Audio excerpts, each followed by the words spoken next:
শুয়ে থাকতো, আমি লুঙ্গির ভিতর দিয়ে হাত ভিড়িয়ে ওই যন্ত্রটায় হাত দিয়ে লড়িয়ে লড়িয়ে অনেকক্ষণ থেকে থারো করতাম। যাই বা থারো থুরো করে দিতাম তো আমাকে আবার গাল দিতে বললো, খান কি আমি তোর উপরে চাইবো না, তুই নিজে নিজে নিবি তাহলে। তাই নাকি মা? ও বিশাল কাদা খুঁড় বেটা তো তাইলে। হ্যাঁ মা। দিয়ে তারপর কি হয়েছে বল মা বল। তারপর ও কাদা কুকুর বেটা তো আমার উপরে চাইতো না, তখন আমি আর না থাকতে পেরে লুঙ্গিটাকে খুলে টেনে ফেলে দিতাম, ফেলে দিয়ে ওই উপরে চেপে কোনো রকম একটু ঠিকঠাক ভাবে হইতো মা, দিয়ে বাস আপনি লেটে দিত। তাই নাকি মা? তাহলে সাদা কুকুর বেটার ডান্ডায় কোনো কাজ হতো না? না মা, কোনো কাজই হতো না। তাহলে তুমিই বলো, এত কষ্ট নিয়ে কি করে আমি ওর সাথে সংসার করবো বলো মা বলো।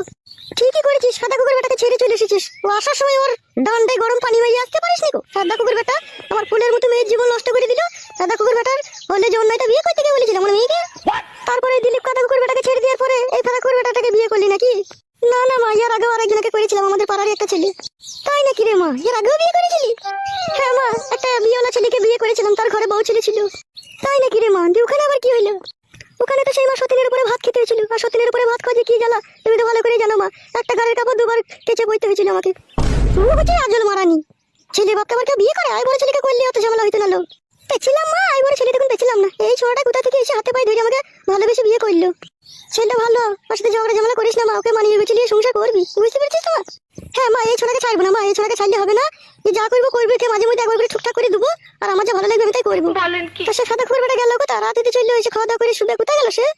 এই তো চলে এসেছি মা, গাল দিও না, তোমাদের বাড়ির ওই পান্ডারে বসেছিলাম একটু। ছি ছি বাবা জামাই, তোমাকে কেন গাল দেবো বাপ? শোনো আমার, ওই চোখের উপরে বসো বাপ। চো মা, রান্না করেছো, চাটি ভাত দেবো জামাই বাবাজিকে এনে দিবি চো। হ্যাঁ মা চলো।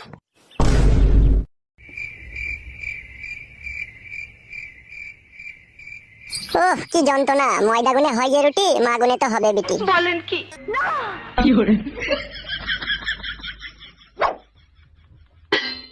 কই গো, এসো গিলে নাও। ওই রকম কথা বললে বড় আমি খাবো না বড়, আমি কি তোদের বাড়িতে খেতে এসেছি নাকি তোর মাকে নিতে এসেছি? তা গিলে নাও গো, হে মা তো যাবে, গিলে নাও তা। বাবা লো, ডিম দি বিরিয়ানি। হ্যাঁ মা তোমার জন্য করেছে, খাও। এটা কি হলো? তুমি হাতে করে না নিয়ে পায়ে করে টানলে? তোর মা তোমাকে খেতে দিয়েছে, আমি পায়ে করে টেনে খেতে পারি, হাতে করে টেনে খেতে পারি, সেটা আমার ব্যাপার, তোর কথা বলতে হবে না তো। আচ্ছা শুয়ে বাচ্চা তুই। তোমাকে কি এখন কিছু বলবো না, তো বাড়িতে তারপরে তোর হবে। কি বললে তুমি? কিছু বলিনি, তোর মা নিজের হাতে বিরিয়ানিটা পাঠিয়েছে তাই বললাম। হ্যাঁ হ্যাঁ খেয়ে নাও, বেশি বকু না। আরে মা, রাত তো অনেকই হয়ে গেল, তাহলে ঘুমাবি তো নাকি এবার? বসো বসো মা, ঘুমাবো তো। না মামার আবার রাত হলেই না তোর এই মেজু কাকিদের বাড়িতে আমাকে একবার একবার করে মাঝে মধ্যে যেতে হয়। কেন মা, মিঠু কাকিদের বাড়িতে রাতে তুমি দিয়ে কি করো? জামাই বাবাজি ঘুমিয়ে গেল নাকি? তাই তো, জামাই বাবাজি ঘুমিয়ে গেছে তো। আর বলিস না মা, তোর ওই মেজু কাকির লারের সমস্যা নয় গো, যে এই মাজাতে যন্ত্রণা করে, তাই আমি মাঝে মধ্যে গিয়ে ওই একটু শালিমার নারকেলে তেল দিয়ে টেনে দিয়ে আসি। তাই নাকি মা? কবে থেকে হয়েছে রে ওর সমস্যা তাহলে? অনেক দিন থেকেই হয়েছে রে মা, অনেক ডাক্তার পানি দেখাইছে, ঠিক হচ্ছে না। তাহলে ভারী যন্ত্রণার কথা শোনালে তো রে মা তুমি। হ্যাঁ মা, তোরা বস, জামাই বাবাজি তো ঘুমিয়ে গেছে, তো ঘুমাইতে দে। ঠিক আছে, আমি যাবো, আর কিছুক্ষণ পরে আবার চলে আসবো। আচ্ছা ঠিক আছে মা, যাও তাহলে তুমি। আচ্ছা ঠিক আছে মা, তোরা তাহলে ঘুমা।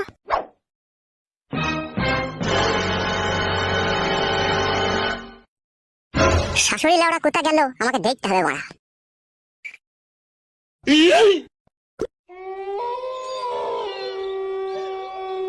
তোর লেওড়া এত রাত হতে চইল, মাগিটা আবার কখন আসবে? লেওড়া যদি মাগি জমায়ের সাথে গল্প করতেই ব্যস্ত, আসুক মাগিকে আগে তলা সই দু আজকে।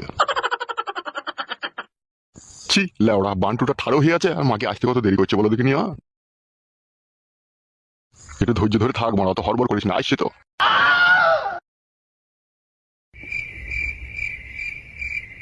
কে মনে হলো দাঁড়িয়ে ছিল, মনে হলো কই কাউকে তো দেখতে পেছি না। তাহলে হয়তো আমার মনের ভুল হতে পারে।